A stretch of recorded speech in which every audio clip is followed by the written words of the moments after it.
அன்பை பாடும். என் நாவும் நாமம் போற்றும். என் இதயம் உம்மில் மகிழும். எனக்கென்றும் நீர் போதும்.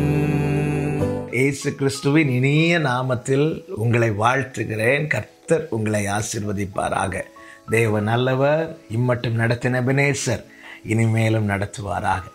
ஏசாயா தீர்க்கதரிசன புஸ்தகம் 6வது அதிகாரத்தின் 6-7 வசனங்கள்.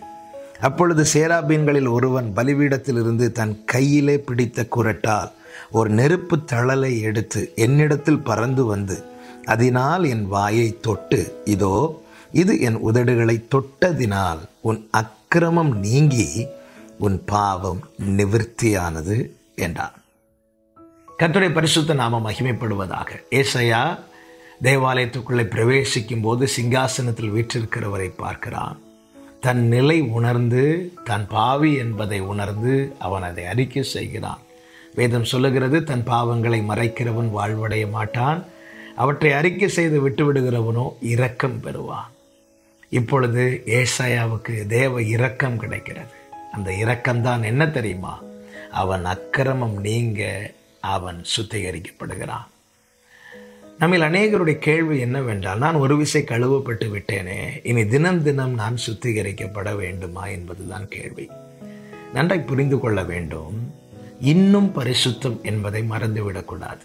ஆண்டவராகிய இயேசு கிறிஸ்து என்ன சொன்னார்? வெளிப்படுத்தின விசேஷம் 22வது அதிகாரத்தில், இதோ நான் சீக்கிரமாய் வருகிறேன், பரிசுத்தம் உள்ளவன் இன்னும் பரிசுத்தமாய் இருக்க கடவன். ஏன் இன்னும் பரிசுத்தம்? எதற்காக இன்னும் பரிசுத்தம்? பல நேரத்தில் நம்ம பிரச்சனை என்னவென்றால், நாம் மற்றவர்களோடு நம்மை ஒப்பிட்டு பார்த்து கொண்டிருக்கிறோம். மற்றவர்களோடு நம்மை ஒப்பிட்டு பார்க்கும்போது, நமக்கு சிலரோடு ஒப்பிடும்போது நமக்கு நாம் நன்றாய் இருப்பது போல தோன்றலாம். ஆனால் நன்றாய் புரிந்து கொள்ள வேண்டும், நான் நிற்பது சிங்காசனத்தில் வீற்றிருக்கிறவருக்கு முன்பாக என்பதை மறந்துவிடக்கூடாது.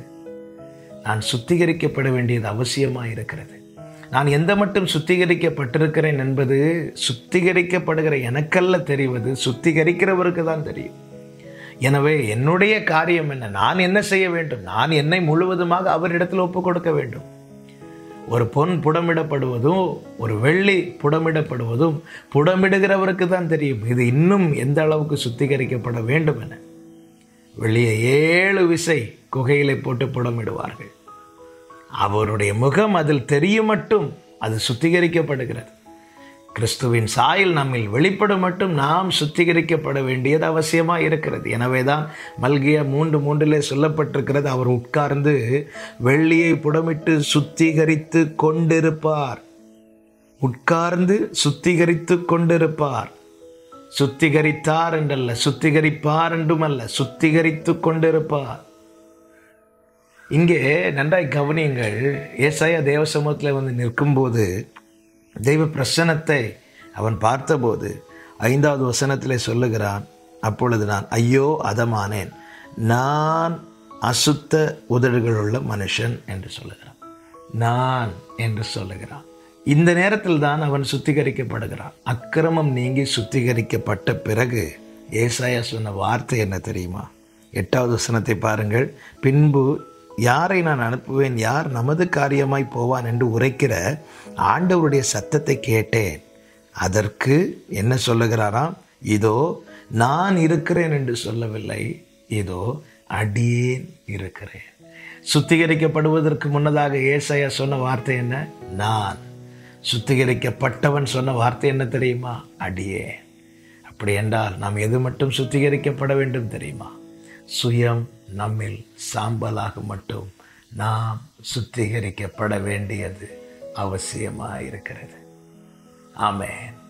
ஒருவன் எனக்கு பின்னே வர விரும்பினால் அவன் தன்னைத்தான் வெறுத்து தன் சிலுவையை எடுத்து கொண்டு வர கடவன்.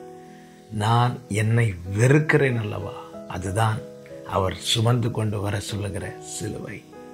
நான் என்கிற வார்த்தைக்கு இங்கிலீஷில் ஐன்னு இருக்கும். ஐ என்ற வார்த்தையை வெட்டி பாருங்க, சிலுவை தெரியும். நான் என்னும் சுயம் எனில் மறையும் மட்டும் நான் சுத்திகரிக்கப்பட வேண்டியது அவசியமாக இருக்கிறது. கர்த்தாவை சொல்லும் நான் கேட்கிறேன் என்றல்ல, கர்த்தாவை சொல்லும் அடியேன் கேட்கிறேன். கர்த்தர் நல்லவர். கர்த்தருடைய நாமம் மகிமைப்படுவதாக. தேவ சமூகத்தில் விட்டு கொடுப்போம். நாம் எந்த மட்டும் சுத்திகரிக்கப்பட்டிருக்கிறோம், இனியும் எந்தெந்த பகுதியில் சுத்திகரிக்கப்பட வேண்டி இருக்கிறது என்பதை அவருக்கே தெரியும். அவருடைய பாதத்தில் விட்டு கொடுப்போம். அவர் நம்மை சுத்திகரித்து அவருக்கு உகந்தவர்களாய் நம்மை மாற்றி நிறுத்துவாராக.